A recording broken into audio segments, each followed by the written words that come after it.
Students, in last lecture, we have started history of classification of elements. Okay, history of classification of elements. Different scientists have tried from different method and given a statement. सबसे पहले आप जानते हो scientist थे John डोब्रेनर. He has given law of triads, means a group of three elements which having same physical chemical properties. बहुत ज्यादा group बना नहीं सके तो लोगों ने ध्यान नहीं दिया. ओके, उसको कोई इंसिडेंट समझ के सब भूल गए. फिर आए थे AEB द कांट-कोर्टॉइस.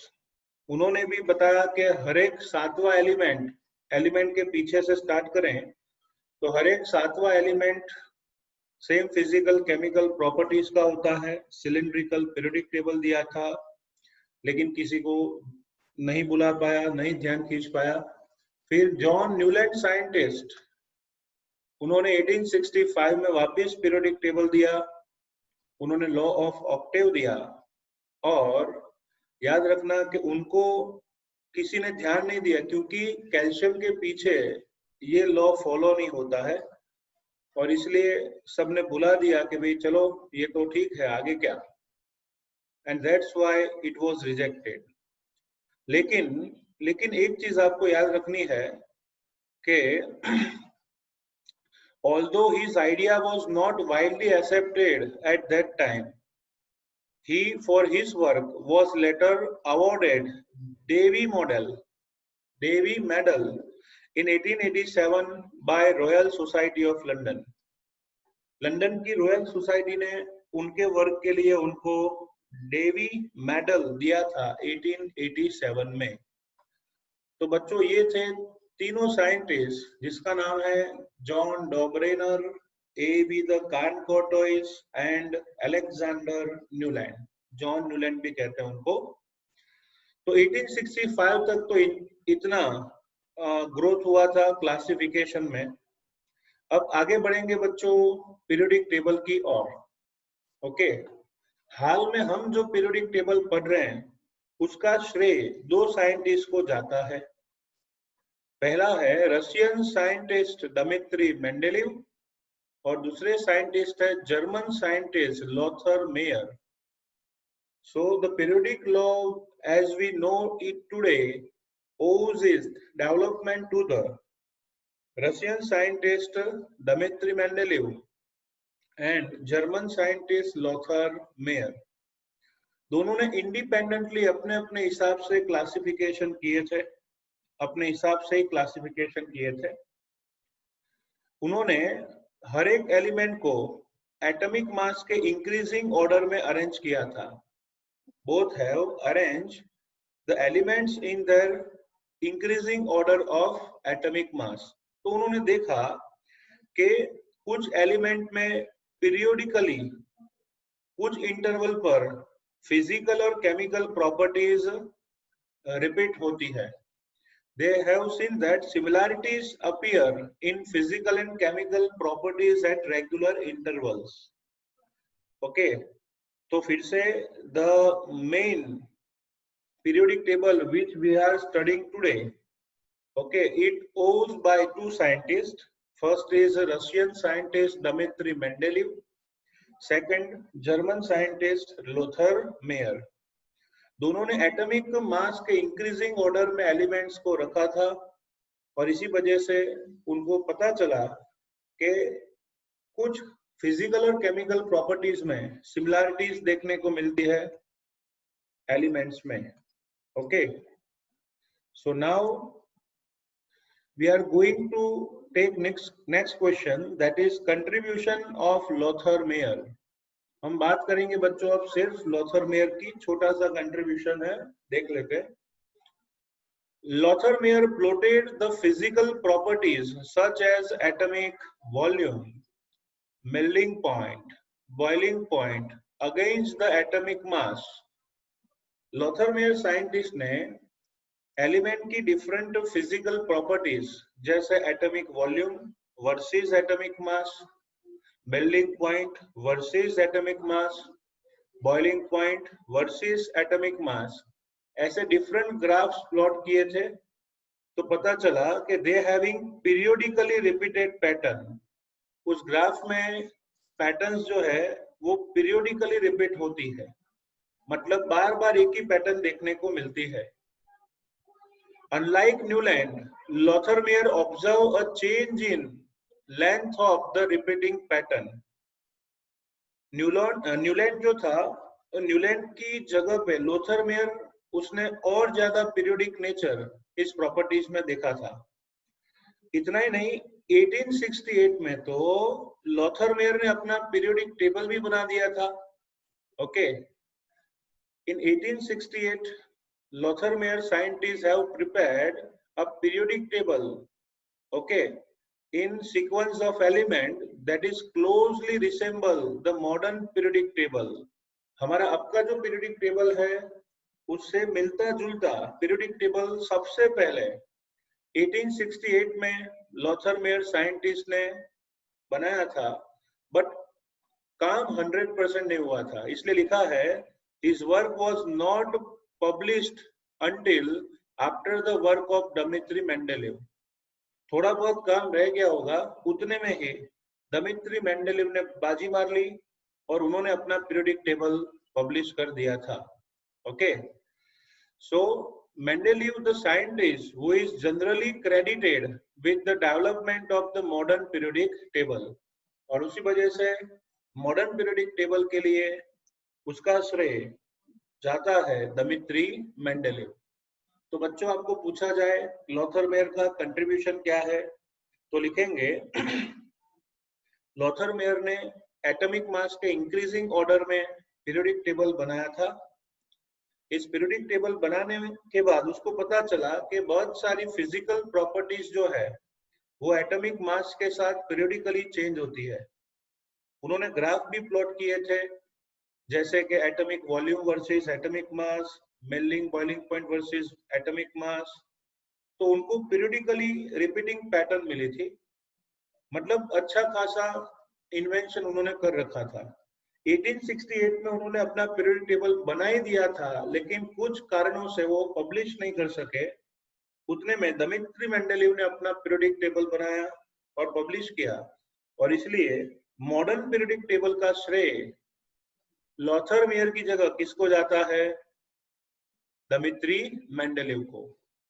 तो बच्चों, अब हमारा नेक्स्ट क्वेश्चन स्टार्ट होगा, contribution of Dmitri Mendeleev for classification of elements. Dmitri Mendeleev, बराबर, Russian scientist Dmitri Mendeleev. While Dobrynin initiated the study of periodic relationship, आपको बता दूं, हमने आगे भी कहा था कि डोब्रेनर ने क्लासिफिकेशन स्टार्ट तो किया, लेकिन 100% सेटिस्फेक्शन नहीं था। तो हम ऐसा कह सकते हैं, डोब्रेनर ने भले ना क्लासिफिकेशन स्टार्ट किया था, लेकिन first time acceptable periodic table दिया गया बाय दमित्री मेंडेलीव। लिखा है, while Dobrynin initiated the study of periodic relationship, it was Mendeleev who was responsible for publishing the periodic law for the first time, पहली बार किसी scientist ने periodic law दिया था, वो है Dmitri Mendeleev. According to Dmitry Mendeleev, the properties of elements are a periodic function of their atomic masses or atomic weight. The properties of the elements are a periodic function of their atomic masses or atomic weight. फिर से एक बार, what is periodic law of Mendeleev periodic table? तो उसमें याद रखेंगे, the properties of the elements are a periodic function of their atomic weights. Okay, तो atomic weight change होगा तो एलिमेंट्स की प्रॉपर्टी भी चेंज होनी है। Understood? Okay, so that is most important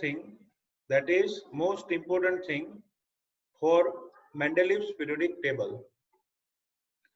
According to Dmitry Mendeleev, he has arranged the elements in horizontal rows and vertical columns of a table in order of their atomic masses.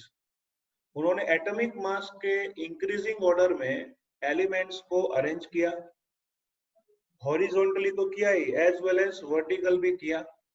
Okay, in such a way that the elements with similar properties occupied the same vertical column or group.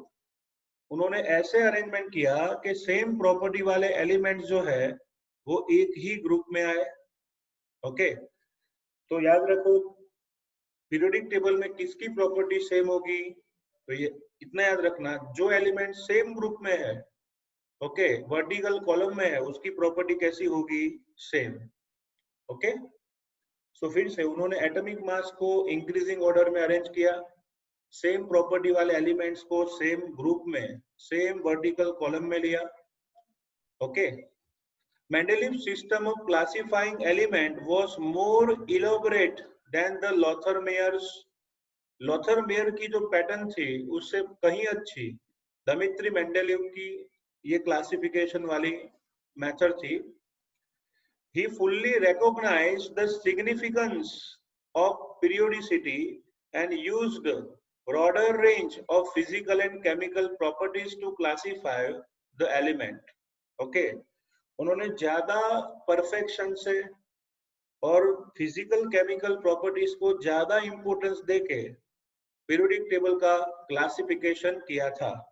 Okay, इतना ही नहीं, उन्होंने physical properties और chemical properties को ज्यादा importance दिया था. मैं आपको बता रहा हूं अभी कि क्यों Dmitry Mendeleev इतने अच्छे थे. बराबर, पूरा टेक्स्ट बुक से 25% ज्यादा पढ़ाऊंगा, लेकिन जानने जैसा है. बराबर, आप किसी मोटिवेशनल स्पीकर्स को सुनते हो, अच्छी अच्छी बातें तो मजा आ जाती है. वैसे मोटिवेशनल वर्कर को देखो, उसका काम देखो तो पता चलेगा कि what is called perfection. Aamir Khan को भी भूल जाओगे.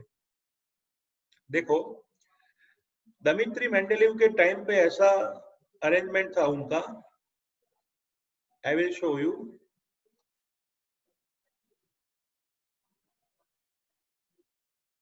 ओके, चलो, सी हियर.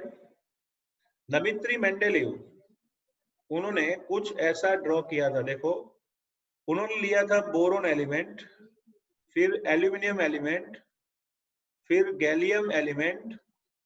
जो एलिमेंट फाइंड नहीं किया उसको बॉक्स करके ब्लैंक शो करेंगे, और फिर आएगा थैलियम एलिमेंट, फिर आएगा कार्बन एलिमेंट, सिलिकॉन एलिमेंट, पता नहीं कौन है, फिर टिन और लेड.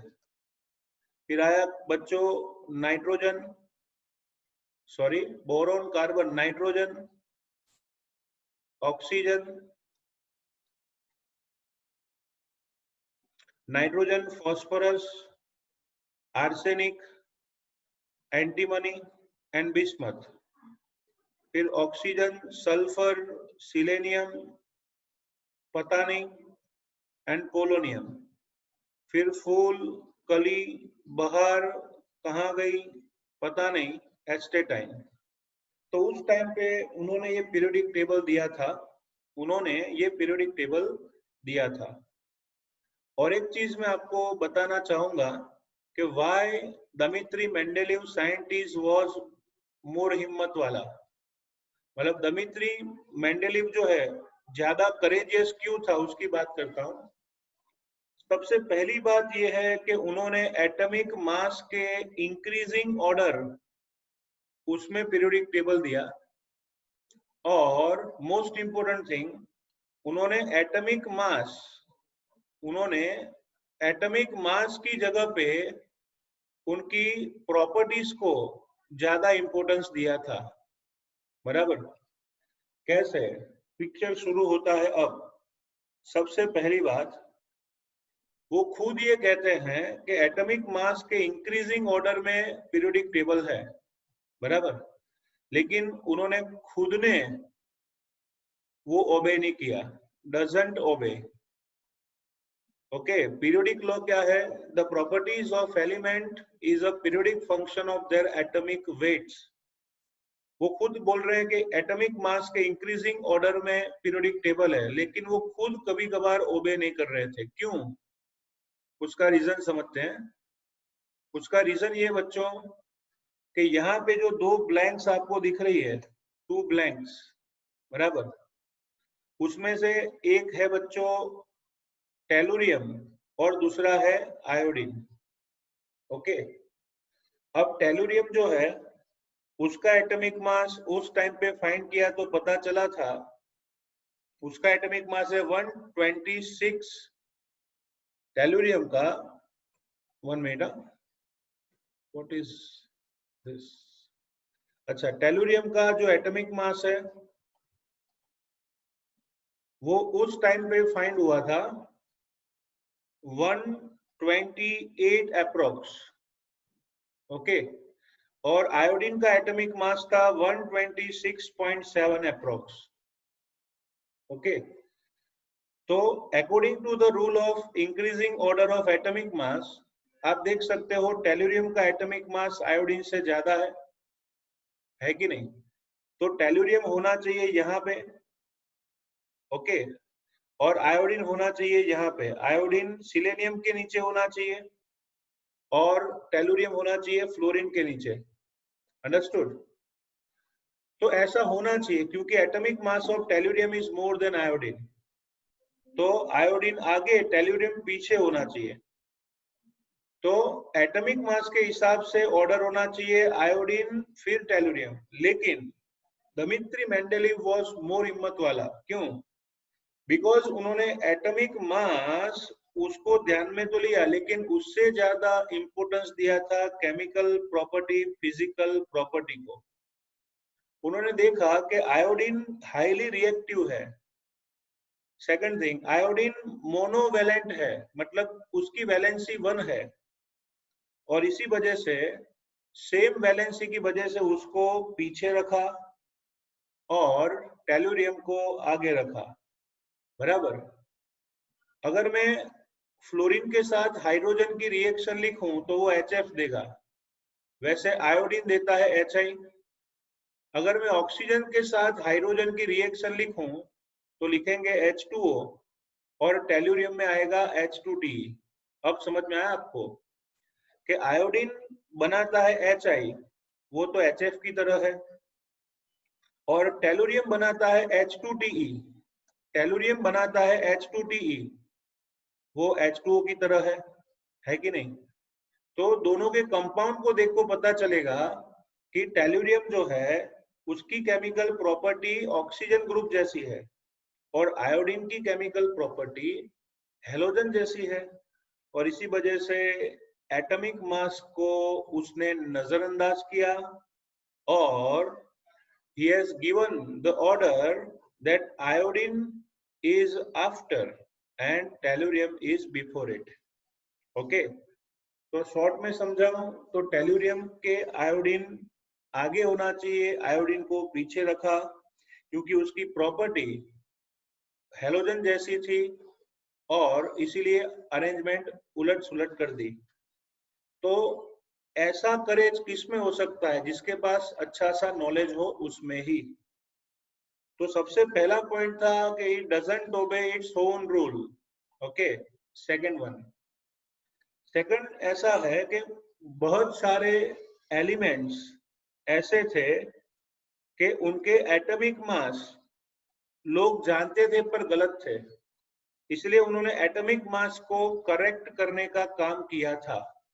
जैसे एक एग्जांपल देता हूं, सपोज कोई मेंडलीफ है, उसके पास कोई साइंटिस्ट आया, मेंडलीफ ने बोला कि क्या है भाई, काम बताओ। तो साइंटिस्ट कहता है कि भैया इंडियम नाम का एलिमेंट मैंने फाइंड किया है, इंडियम, और उसका एटॉमिक मास है 76।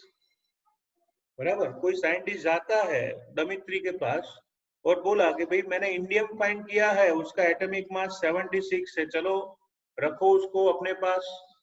तो मेंडलीफ बोलता है कल आके देख जाना, सेटिंग होता है तो बोलता हूँ। मेंडलीफ ने देखा कि इंडियम लेके तो आया होगा एलिमेंट, लेकिन उसका एटॉमिक मास कितना है 76। ओके, अब देखो भैया आर्सेनिक जो है ना उसका एटॉमिक मास है 75 और सिलेनियम जो है उसका एटॉमिक मास है 78। तो आर्सेनिक और सिलेनियम उसके बीच में उसका एटॉमिक मास आएगा 76, है ना। आर्सेनिक 75 है, सिलेनियम 78 है, इन दोनों के बीच में आने वाला है इंडियम। लेकिन आप देख सकते हो जगह ही नहीं है। ये इंडिया नहीं है कि कितने भी लोग ऑटो में भर दो चलेगा। तो उसने कहा कि भैया आपके एटॉमिक मास के हिसाब से तो मेरे पीरियोडिक टेबल में जगह ही नहीं है। तो अगर दमित्री की जगह पे और कोई साइंटिस्ट होता तो वो ऐसा कहता कि भाई 2-3 दिन और रुक जा, मैं कुछ एडजस्टमेंट करता हूँ। लेकिन दमित्री मेंडेलीव ने क्या किया, दमित्री ने बोला कि भाई इधर आओ, पागल समझ के रखा है क्या, 76 एटॉमिक मास का एलिमेंट है ही नहीं भाई, आप लाए कहां से। तो भैया हमने तो फाइंड किया है और एटॉमिक मास भी हम प्रॉपर फाइंड करके आए हैं। तो दमित्री ने बताया कि भाई जाओ वापस, जाओ वापस, यहाँ पे इंडियम की कोई जगह ही नहीं है। और अगर ये एलिमेंट सही में सही है तो इसका एटॉमिक मास 114.5 के आसपास आना चाहिए और उसकी पोजीशन है यहाँ पे। मैं जगह देख चुका हूं, अगर वो इंडियम सही है तो वो यहाँ पे आ सकता है जिसका एटॉमिक मास 114.5 होगा। इतना कॉन्फिडेंस से बताया कि भाई according to my periodic table your element is not fitting and that's why either element is not possible or atomic mass is wrong, and if atomic mass is wrong so it should be 114.5. Get out from here and come with homework with new atomic mass. फिर वो scientist गए वापस और find किया तो atomic mass आया 114.85 ग्राम पर मोल और यहाँ बिठा दिया। ओके, और उसे थैलियम को यहाँ पे बिठा दिया गया, सॉरी इंडियम को यहाँ पे बिठा दिया गया। सो दैट इज कॉल्ड इंडियम। तो ऐसे बहुत सारे एलिमेंट्स थे जिनके एटॉमिक मास अफवाहों की तरह आगे बढ़ रहे थे, उन सभी को कंट्रोल में करके चुपचाप अपने पीरियोडिक टेबल में बिठा लेता था दमित्री मेंडेलीव। ओके, इतना ही नहीं, अपने खुद के पीरियोडिक टेबल में अनडिस्कवर्ड एलिमेंट की पोजीशन उसने ब्लैंक रखी थी। जैसे एल्यूमिनियम जो था उसके नीचे उसने ब्लैंक स्पेस रखी थी। और आपको बताऊं, उन्होंने उसका नाम दिया था एका एल्यूमिनियम, दमित्री ने। सिलिकॉन के नीचे भी ब्लैंक स्पेस थी एलिमेंट की और उसका नाम रखा था उन्होंने एका सिलिकॉन। आपके नॉलेज के लिए बता दूं, उस टाइम पे संस्कृत लैंग्वेज बहुत फेमस थी। एक्चुअली एका वर्ड का मतलब होता है नेक्स्ट। ओके, क्योंकि ये संस्कृत वर्ड है एका, एका का मतलब है next to aluminium, next to silicon. तो उन्होंने उसकी जगह ही नहीं रखी थी, लेकिन इसके साथ साथ उनका बॉइलिंग पॉइंट, उनका मेल्टिंग पॉइंट, उनका एटॉमिक मास, उनका क्या बोलते हैं वॉल्यूम, इसके साथ साथ बहुत सारी प्रॉपर्टीज का प्रेडिक्शन किया था। तो एलिमेंट की जगह खाली थी लेकिन प्रॉपर्टीज का प्रेडिक्शन हो गया था और उसी वजह से उनको डिस्कवर करना बहुत इजी रहा।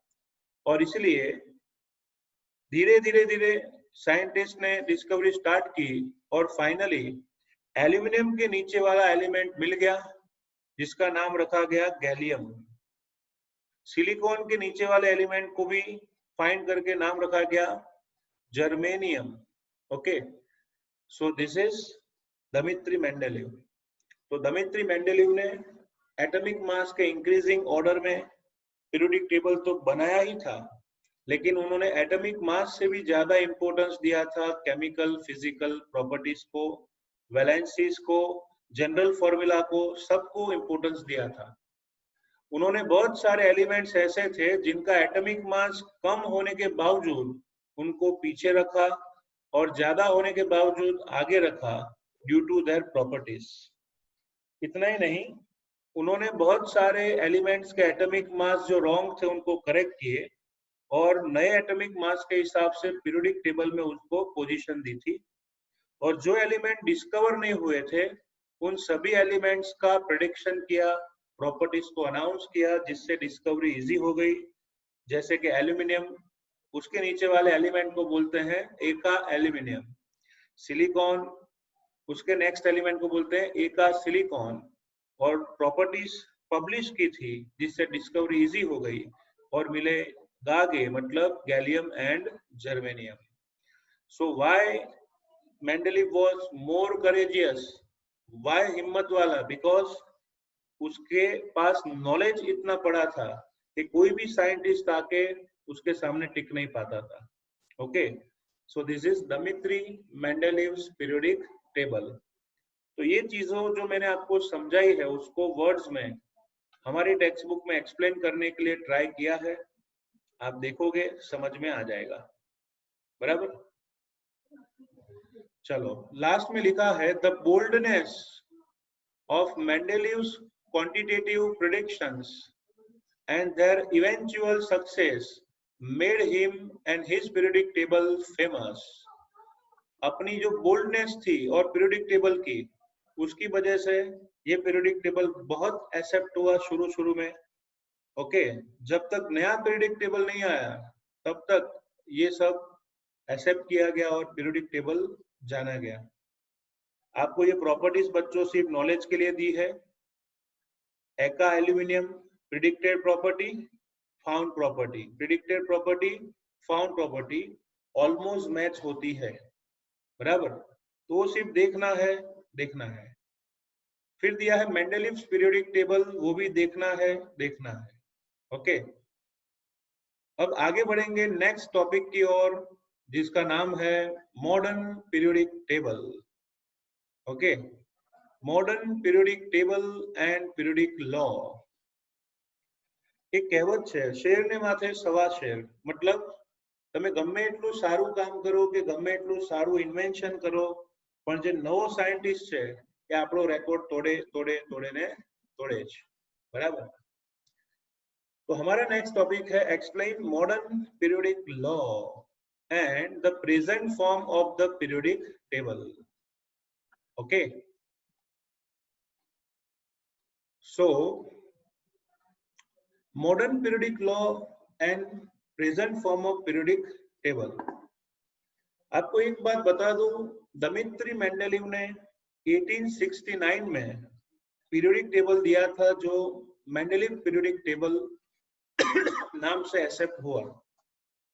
अब आप ही सोचो 1869 में तो डाल्टन का राज था। मतलब atom is the ultimate particle of matter, बराबर।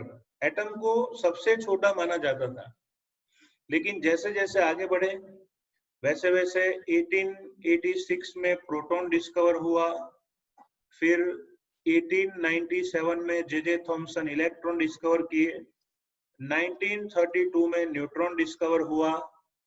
तो बच्चों ये डिस्कवरी होती रही और इसी वजह से एटम जो अल्टीमेट पार्टिकल था उसकी जगह पे डिवाइजेबल हो गया और न्यूक्लियस और इलेक्ट्रॉन के बारे में कंसेप्ट सबको पता चल गया। So we must bear in mind that when Mendeleev developed this periodic table, chemists knew nothing about internal structure of atom. जब पीरियोडिक टेबल आया था तब एटम सबसे छोटा था, उसके अंदर क्या है किसी को पता था नहीं।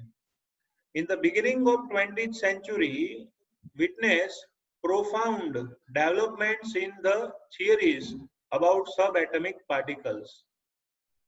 इन the beginning of 20th century का मतलब है, मैंने बताया 1886, 1897, 1932, इसमें प्रोटॉन, न्यूट्रॉन, इलेक्ट्रॉन्स फाइंड हुए, जिससे सब एटॉमिक पार्टिकल्स का कंसेप्ट सबको जानने को मिला। तो जैसे ही सब एटॉमिक पार्टिकल्स मिले तो एटॉमिक मास तो सबको पता ही था, उसके साथ साथ एक नया कंसेप्ट आया था जिसको लोगों ने कहा एटॉमिक नंबर। ओके, तो पहले लोग एटॉमिक मास को ही फंडामेंटल प्रॉपर्टीज मानते थे, लेकिन एटॉमिक नंबर को भी फंडामेंटल प्रॉपर्टी एक्सेप्ट करना पड़ा। कैसे, मैं आपको समझाता हूं विद द ग्राफ। ओके बच्चों, आपको बता दूं, एक साइंटिस्ट है जिसका नाम है हेनरी मोजले। हेनरी मोजले साइंटिस्ट ने, आप एमिशन स्पेक्ट्रा पढ़े हुए हो चैप्टर नंबर 2 में, एमिशन स्पेक्ट्रा। तो हेनरी मोजले साइंटिस्ट ने डिफरेंट एलिमेंट, उसके एमिशन स्पेक्ट्रा, उसमें एक्सरे की फ्रीक्वेंसी फाइंड की। एमिशन स्पेक्ट्रा, उसमें एक्सरे की फ्रीक्वेंसी फाइंड की, और उन्होंने फ्रीक्वेंसी का रूट वर्सेस एटॉमिक मास का ग्राफ प्लॉट किया। So the root of frequency versus atomic mass, उसका ग्राफ प्लॉट किया तो उनको मिला जिग जैग ग्राफ, थोड़ा सा हल्का सा डिफरेंट। ओके, सो हेनरी मोजले has write a graph of, plot a graph of frequency root of X-ray versus atomic mass. So he got a straight line like graph. उन्होंने ग्राफ दिया तो straight line मिला, लेकिन यहाँ पे इतना परफेक्शन नहीं था। लेकिन उसी हेनरी मोजले ने frequency root versus atomic number का ग्राफ प्लॉट किया तो पता चलता है it is straight line. Okay, फिर से बता दूं आपको, एमिशन स्पेक्ट्रा का मतलब क्या होता है। जब भी किसी एलिमेंट को एनर्जी दें तो वो पाई हुई एनर्जी को एमिट करता है रेडिएशन फॉर्म में, और उसमें भी एक्सरे को ऑब्जर्व करें तो आपको एक्सरे की फ्रीक्वेंसी मिलेगी। तो हर एक एलिमेंट की एमिटेड एक्सरे की फ्रीक्वेंसी, उसका भी रूट, और एटॉमिक मास का ग्राफ प्लॉट किया तो स्ट्रेट लाइन जैसा मिला। लेकिन अगर एटॉमिक मास की जगह एटॉमिक नंबर का ग्राफ प्लॉट करें तो वो स्ट्रेट लाइन मिला, it is a straight line, more perfect. तो इस ऑब्जर्वेशन से हेनरी मोजले ने सोचा कि एटॉमिक मास की जगह एटॉमिक नंबर ज्यादा विश्वसनीय डेटा होना चाहिए। ओके, अकॉर्डिंग टू हेनरी मोजले, the atomic number is more basic property, more fundamental property than atomic mass. तो एटॉमिक मास की जगह एटॉमिक नंबर ज्यादा फंडामेंटल और इंपॉर्टेंट प्रॉपर्टी होनी चाहिए, और उसको एक्सेप्ट करके, उसे एक्सेप्ट करके मेंडेलिव का पीरियोडिक लॉ था, उसमें चेंज करके उन्होंने मॉडर्न पीरियोडिक लॉ दिया। He has given modern periodic law. Periodic law कुछ ऐसा है, the physical and chemical properties of elements are periodic functions of their atomic numbers. Simple. The physical and chemical properties of the elements are periodic functions of their atomic number. तो जहां atomic mass था उसकी जगह atomic number लिया, इससे पूरा periodic table change हो गया, जिसे कहते हैं मॉडर्न पीरियोडिक टेबल। तो आपको पूछा जाए what is modern periodic law, तो याद रखिए क्या आएगा, the physical and chemical properties of the element are periodic functions of their atomic number. फिर से एक बार, the physical and chemical properties of the element are periodic functions of their atomic number. Periodic function का मतलब है repeating pattern देखने को मिलती है। Okay, so this is modern periodic law.